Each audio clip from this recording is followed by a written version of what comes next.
नजर सब पर। नमस्कार, मैं हूं दीप्ति शर्मा और आप सभी का स्वागत करती हूं थर्ड आई न्यूज नेटवर्क में। आप सभी देशवासियों को गंगा दशहरा की हार्दिक शुभकामनाएं। आइए सीधे रुख करते हैं अभी तक की 10 बड़ी खबरों का। राजस्थान के अजमेर से पीएम मोदी करेंगे चुनावी शंखनाद। 31 मई को अजमेर की कायड़ विश्राम स्थली पर होगी विशाल जनसभा। ये राजस्थान में प्रधानमंत्री की अब तक की सबसे विशाल और विराट जनसभा। 2 लाख लोगों को जुटाने का लक्ष्य। महामंत्री संगठन चंद्रशेखर ने संभाली कमान। जनसभा कई मायनों में खास, जहां एक तरफ गहलोत पायलट का मनभेद कांग्रेस हाईकमान के प्रयास के बाद खत्म होता दिखाई दे रहा है, वहीं कांग्रेस ने एकजुट होकर राजस्थान फतेह का लक्ष्य हर हाल में पूरा करने का जिम्मा सीएम गहलोत को सौंप दिया है। भारत दौरे पर कंबोडिया के राजा, राष्ट्रपति और पीएम से हुई मुलाकात। कंबोडिया के राजा नोरोडोम सिहामोनी भारत की पहली राजकीय यात्रा पर। उनकी यात्रा भारत और कंबोडिया के बीच कूटनीतिक संबंध स्थापित होने की 70वीं सालगिरह के उपलक्ष्य में हो रही है। दोनों देशों के बीच वर्ष 1952 में कूटनीतिक संबंध स्थापित हुए थे। कंबोडिया के राजा को राष्ट्रपति भवन में गार्ड ऑफ ऑनर से सम्मानित किया गया। लोकसभा चुनाव 2024 को लेकर सभी राजनीतिक दल एक्टिव। 2.5 घंटे तक चली सपा की बैठक। अखिलेश यादव ने बनाई नई रणनीति। पूरे प्रदेश के संगठन को निर्देश। बूथ कमेटियां बनाकर जिलेवार, गांव-गांव, मोहल्ले-मोहल्ले, गली-गली जाकर लोगों को जोड़ने का काम करेंगे। जनता की मूलभूत समस्याएं और जनहित के मुद्दों के समाधान को लेकर लोकसभा का चुनाव लड़ेंगे। कर्नाटक फतेह के बाद अब कांग्रेस का मिशन एमपी। मध्य प्रदेश विधानसभा चुनाव की उल्टी गिनती शुरू। अब सिर्फ 4.25 महीने बाकी। 150 सीटों का लक्ष्य।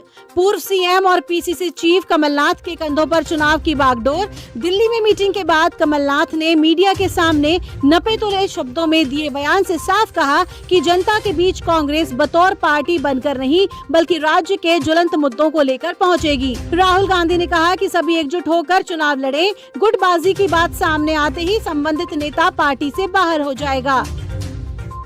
ओडिशा के मुख्यमंत्री नवीन पटनायक ने ओडिशा फॉर आर्टिफिशियल इंटेलिजेंस और आर्टिफिशियल इंटेलिजेंस फॉर यूथ पहल की शुरुआत। राज्य सरकार ने इस पहल के लिए टेक फर्म इंटेल को किया अनुबंधित। ओडिशा फॉर एआई एक सेल्फ लर्निंग ऑनलाइन प्रोग्राम है, जिसे आर्टिफिशियल इंटेलिजेंस के बारे में लोगों में जागरूकता बढ़ाने के लिए डिजाइन किया गया है। सरकार ने आश्वासन दिया कि ये पहल जनता की डिजिटल साक्षरता को बढ़ाएगी और उन्हें अगली पीढ़ी की अत्याधुनिक तकनीक से परिचित कराएगी। दिल्ली में एक तरफ जहां महिला पहलवान अपने पर हुए जुल्म और अत्याचार की लड़ाई लड़ रही हैं, वहीं दूसरी तरफ पहली भारतीय महिला WWE रेसलर कविता देवी पर बायोपिक का ऐलान। निर्माता प्रीति अग्रवाल ने बायोपिक के राइट्स खरीद लिए हैं और इस फिल्म को काफी बड़े स्तर पर बनाने की प्लानिंग कर रही हैं। कविता देवी ने द ग्रेट खली के अंडर ली थी ट्रेनिंग। WWE की खिलाड़ी बनने से पहले स्वतंत्र रूप से कविता और हार्ड केडी के नाम से रेसलिंग करती थी। मणिपुर की स्थिति को लेकर कांग्रेस अध्यक्ष मल्लिकार्जुन खड़गे ने की राष्ट्रपति द्रौपदी मुर्मू से मुलाकात के दौरान राष्ट्रपति को सौंपा ज्ञापन। कांग्रेस नेताओं ने कहा कि हमने सुप्रीम कोर्ट के एक सेवारत या सेवानिवृत्त न्यायाधीश की अध्यक्षता में एक उच्च स्तरीय जांच आयोग के गठन से 12 मांगे रखी हैं। वहीं मणिपुर के दौरे पर अमित शाह क्षेत्रीय नेताओं से मिलेंगे। दंगा प्रभावित चुराचांदपुरा का किया दौरा। इम्फाल में विभिन्न नागरिक संगठनों के प्रतिनिधि मंडल के साथ की मुलाकात। अन्य हिंसाग्रस्त क्षेत्रों का भी दौरा करेंगे। शराब घोटाले में मनीष सिसोदिया को दिल्ली हाईकोर्ट से बड़ा झटका। अब सुप्रीम कोर्ट में करेंगे अपील। कोर्ट ने कहा कि सिसोदिया के शक्तिशाली व्यक्ति होने के कारण उनके गवाही को प्रभावित करने की संभावना है। सिसोदिया ने निचली अदालत से जमानत अर्जी खारिज होने के बाद फैसले को दिल्ली हाईकोर्ट में दी थी चुनौती। कोर्ट में सुनवाई के दौरान सीबीआई ने सिसोदिया की जमानत याचिका का किया विरोध। हिंदी पत्रकारिता दिवस आज लोकसभा अध्यक्ष ओम बिरला ने दी बधाई। हिंदी भाषा में उद्दंत मार्तंड के नाम से पहला समाचार पत्र आज के दिन सन 1826 को कोलकाता से निकाला गया, इसलिए आज के दिन को हिंदी पत्रकारिता दिवस के रूप में मनाया जाता है।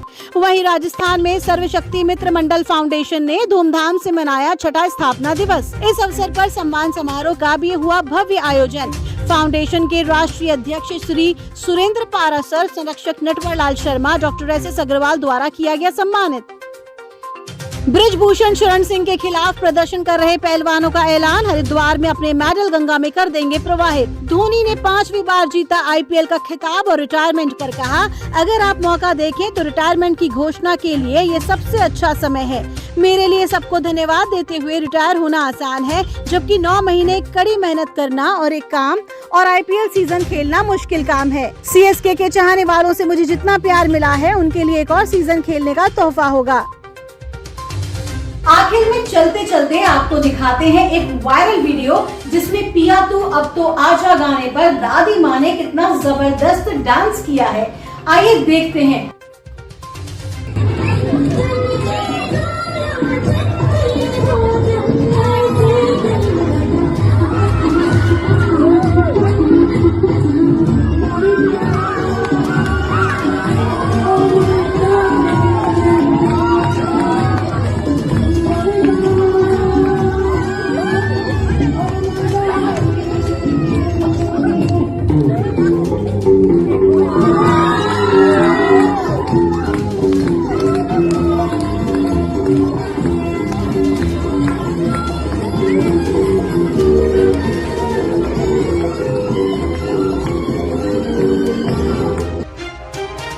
बने रहिए थर्ड आई न्यूज नेटवर्क के साथ, नजर सब पर।